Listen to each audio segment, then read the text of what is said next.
오늘장을 명쾌하게 저격해보는 람 기자의 3시 40분입니다. 안녕하세요. MTN 증권부 김혜람 기자입니다. 오늘 특별한 이유 없이 코스닥 시총 2위까지 올랐었다가 오늘 또 떨어진 나노스에 대해서 이야기를 해보도록 하겠습니다. 이 나노스는 14개월 전에 시장에서 퇴출 위기까지 맞았었던 곳인데요. 이 법원의 회생 절차를 밟으면서 M&A 등을 단행을 했었고 그러면서 지난해 7월 거래가 재개가 됐습니다. 거래가 재개된 시점에서 주가는 339원이었는데 그러다 지난 7일 기준 1,900원까지 치솟았고 시총은 5조 3천억 원을 넘겼습니다. 유통 주식이 극히 적은 품절주의 하나로 제2의 코데지 컴바인 사태를 우려하면서 이 거래소도 불공정 거래 가능성을 들여다보고 있는데요. 이 나노스가 대주주 지분만 5대1로 감자하면서 시장의 신뢰를 되찾겠다고 나서니까 오늘 오히려 15% 넘게 하락했습니다. 하루 만에 시총은 8천억 원이 빠졌고 이런 걸 보았을 때 투기성 자금이 이 종목에 몰렸었다는 걸 반증했던 게 아닌가 싶은데요. 문제는 지난 2016년 코스닥 시장이 품절주 코데지 컴바인 사태, 폭등 사태 이후에 거래소에서 수차례에 걸쳐서 시장에 나노스에 관련된 경고를 줬는데도 불구하고 속수무책이었다는 겁니다.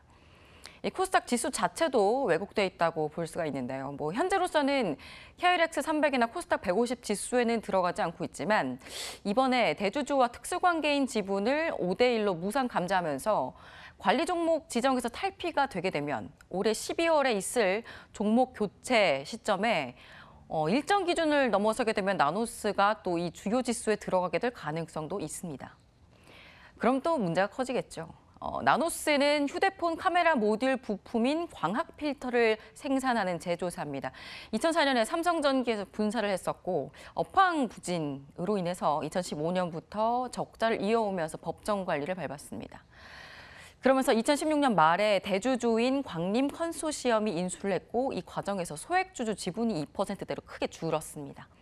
올 상반기 역시 적자였는데 약 14개월 동안 주가가 3,000% 상승률을 보였습니다.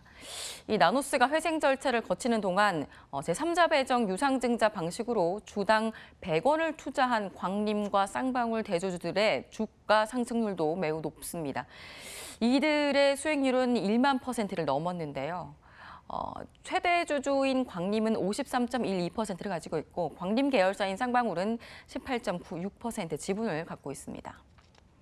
나노스는 올해 말까지 소액주주 지분이 유통주식 수 20% 미달하게 되면 상폐를 당할 수 있다 이런 위기에 처해 있었습니다. 이 나노스의 소액주주 지분율이 2.46%에 불과해서 이 때문에 관리 종목에 지정이 됐었고요. 그러다가 최근에 대주주만 차등하는 무상감자를 통해서 소액주주 지분을 늘리기로 했습니다.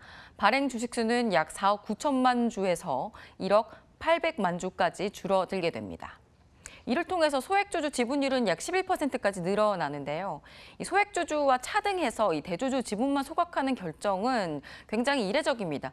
기업 회생 절차, 즉 법정 관리 중이거나 재무 건전성 위기를 겪어서 채권단에서 권고하는 것을 이 권고안을 수용하는 일부를 제외하고는 굉장히 긍정적인 결정이라는 평가가 나오고 있습니다. 이 거래소 측에 문의를 해보니까 나노스는 이제는 관리 종목에서는 해제가 될 것으로 예상이 됩니다. 소액주주가 300인 이상이면서 100만 주 이상을 소액주주가 소유하고 있으면 이 분산 비율이 10%만 되더라도 관리 종목에서 해제가 되게 되는데 나노스는 여기에 해당되는 것으로 보입니다. 거래소가 이 상황이 되기까지 손을 놓고 있었던 건 아닙니다. 5월 말에는 유통주식 물량이 부족해서 관리 종목으로 지정된 품절주가 이상 급등을 보일 경우 단기 과열 종목으로 좀 더 빨리 지정되도록 개정 규정까지 했었습니다. 단기 과열 종목이 되면 단일가 매매가에 적용이 되게 되고요. 또 소액주주 지분을 늘리도록 상폐 경고까지 했었습니다. 하지만 시장에서는 아랑곳하지 않고 14개월 동안 주가가 급등한 겁니다. 이에 대해서 거래소 관계자는 사실 10여 건의 시장 조치에도 주가가 급등했다면서 이 같은 품절주 과열 종목에 투자하는 투자자들은 사실 모든 상황을 알고 있을 것이라고 전했습니다. 또 이 이상으로 할 수 있는 것은 사실 본질적인 재무 구조 개선과 실적 개선뿐이라면서요. 사실 이거는 또 회사 측의 문제가 되기도 하겠죠. 여기에 나노스 주가 급등으로 인한 또 한 가지 부작용이 있습니다. 광림과 쌍방울의 제주주가 가진 지분이 매도 가능 주식이기 때문에 자기 자본, 이 회사들에 있어서 자기 자본이 늘어나는 효과도 오게 됩니다. 이런 부작용도 있고요. 또 의무보호예수가 부분적으로만 들어가 있기 때문에 대주주의 보호예수는 사실 이미 일정 풀려 있습니다.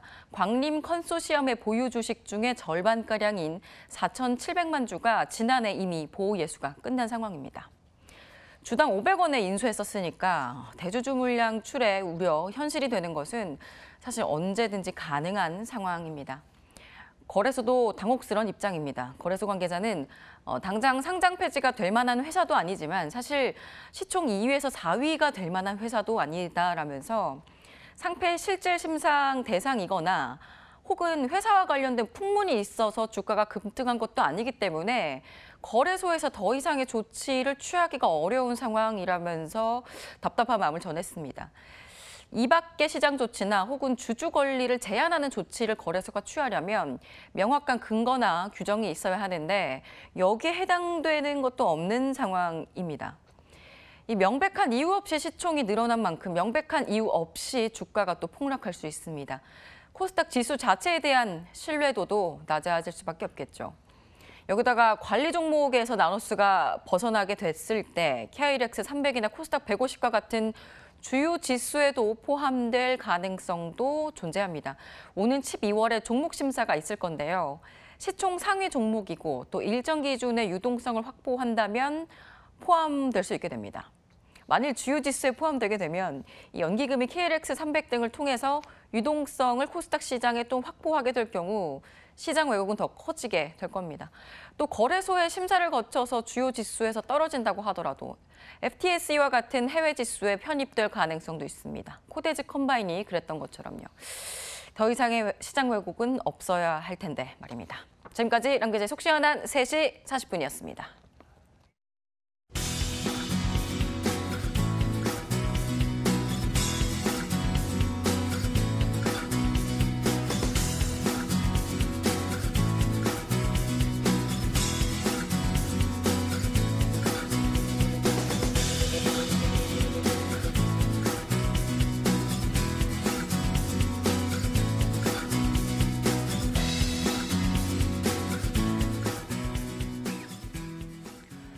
전문가들 모두가 당분간 종목별 장세가 펼쳐진다고 하죠. 내일도 지수보다는 숫보다는 나무를 보는 전략 챙겨서 돌아오도록 하겠습니다. 마감 전략 A+였습니다. 고맙습니다.